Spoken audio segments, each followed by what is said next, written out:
In the previous episode, Jonas shared his thoughts on bike touring and camping. We arrived in Berg and marveled at its spectacular flight of locks, then enjoyed the most scenic stretch of the canal from Berg to Borensberg before reaching Karlsby, where we camped for the night.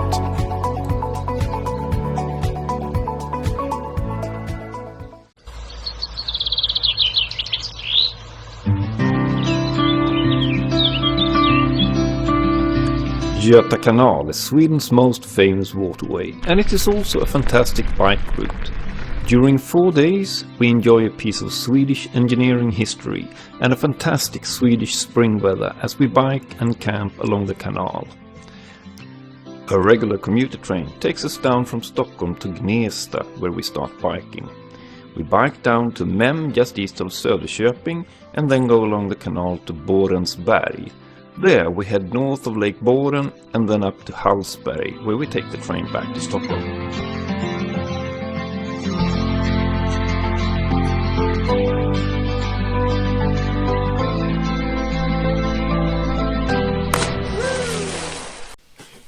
It's 8 o'clock and we've had a very good night's sleep in the tents. Even Jonas slept all the way until 7:30. Which he never does, otherwise he sleeps until 4 in the mornings. And the sun is up, and we're going to have breakfast here on the little jetty out in the lake.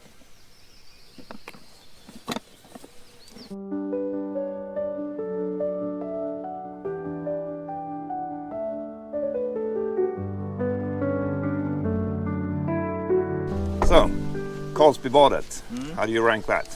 It was my winner of the 3 places we stayed. Yeah. This was my winner. I know, Johan, you had the first place as your winner. So, but it's up there. It's a great place. Yeah.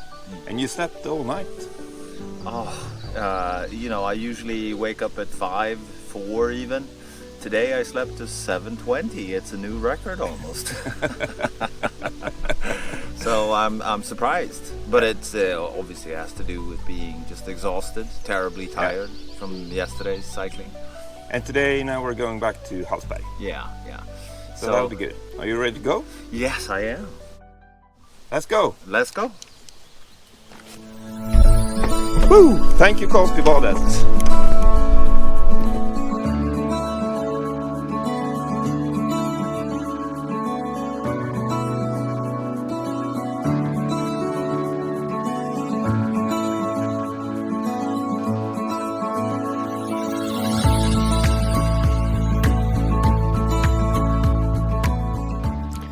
On the 4th and last day of our trek, we have a 65-kilometer ride through the forests from our campsite by the lake in Karlsby and up to Hallsberg.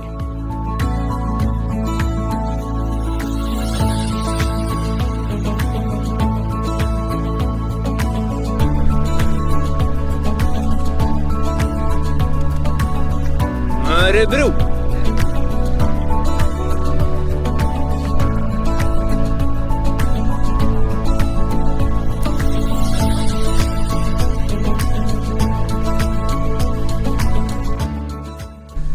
Done 30 kilometers and we're gonna have a little break in Mariedamm.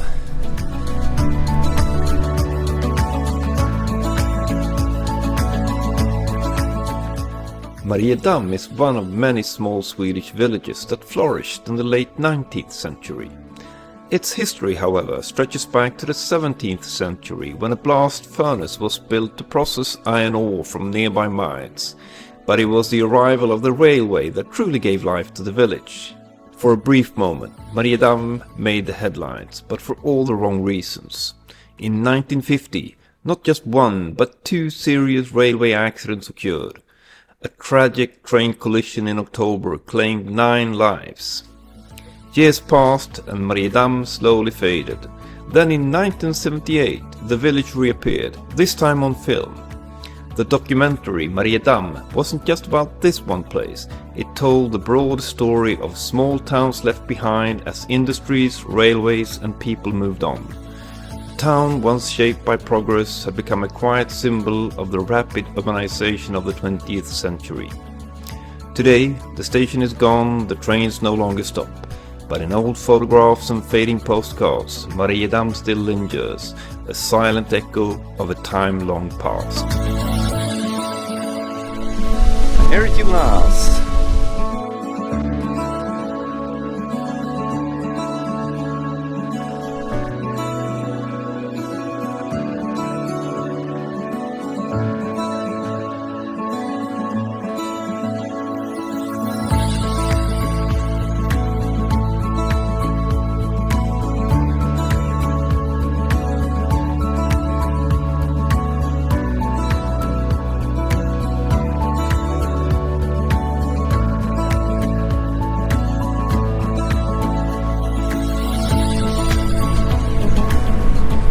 And there's lakes on both sides here. We're riding on a little ridge.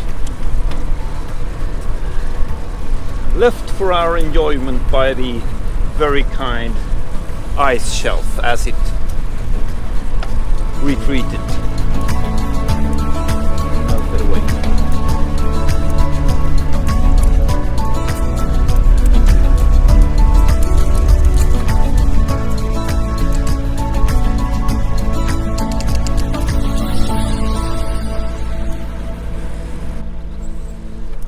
Grönskar det i dalens famn, nu doftar regn och liv. Kom med på cykelfärd i vårens glada tid.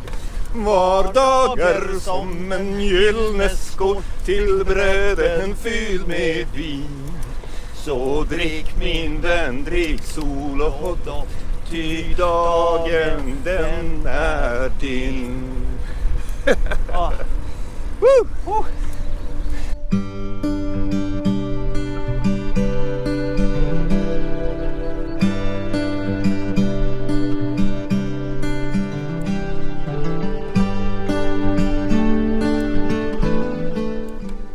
We stopped outside the local supplier of sweets, sugar, drinks, all forms of carbs, and ice cream. It's fantastic weather. It's so warm and nice, and we are in Hallsberg.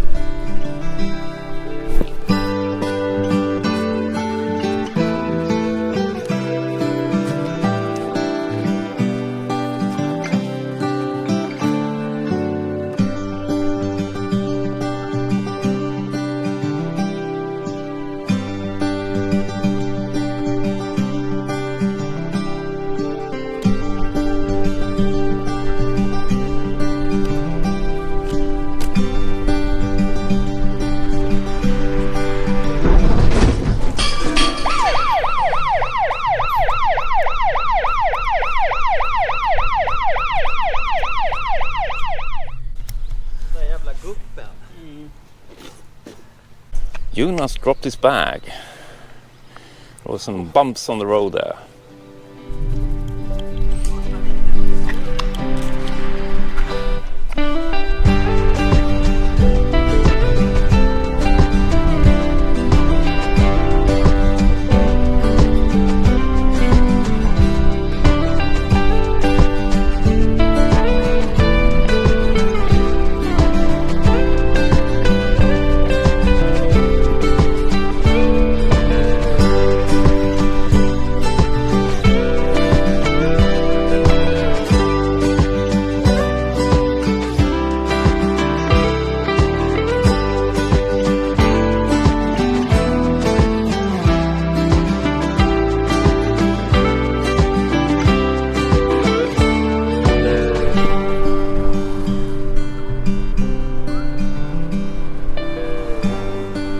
Hallsberg, end of this trip, Hallsberg station.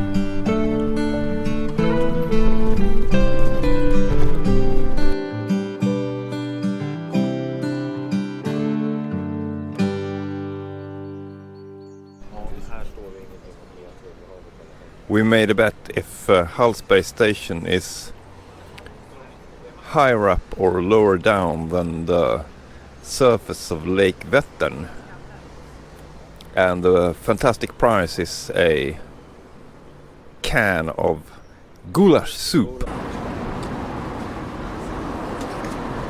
right. Documentation here.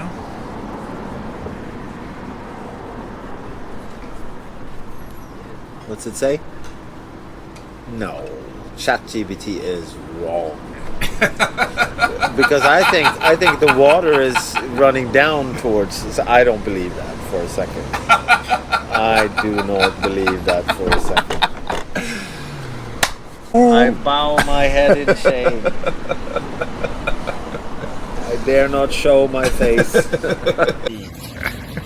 I concede. This ride and the route we chose were based on the fact that we started from Stockholm. We took the local commuter train to Gnesta, where we began biking. We covered around 80 kilometers per day with a total distance of 310 kilometers. It took us about a day and a half to reach Mem and Göta Canal, but that wasn't a problem. The landscapes south of Lake Mälaren and down to the canal are stunning and well worth cycling through. If you're short on time, you can take Mälartåg, which allows bikes on board, and travel all the way to Linköping and bike from there. You can find their route map at their website. Along the way, we didn't need to carry much food as there were plenty of places to buy supplies. We picked up dinner day by day and camped by lakes and along the canal, making for some fantastic overnight stops. On the way home, we used Mälartåg from Hallsberg that took us all the way back to Stockholm. Thanks for watching, and thanks to Jonas for great company on this trip. I hope these videos can inspire you to make a similar trip of your own. If you're looking for more bike touring inspiration, check out my YouTube channel where you'll find more adventures as I cycle through Mälardalen, Sweden and beyond. And if you enjoyed this series, don't forget to subscribe for more.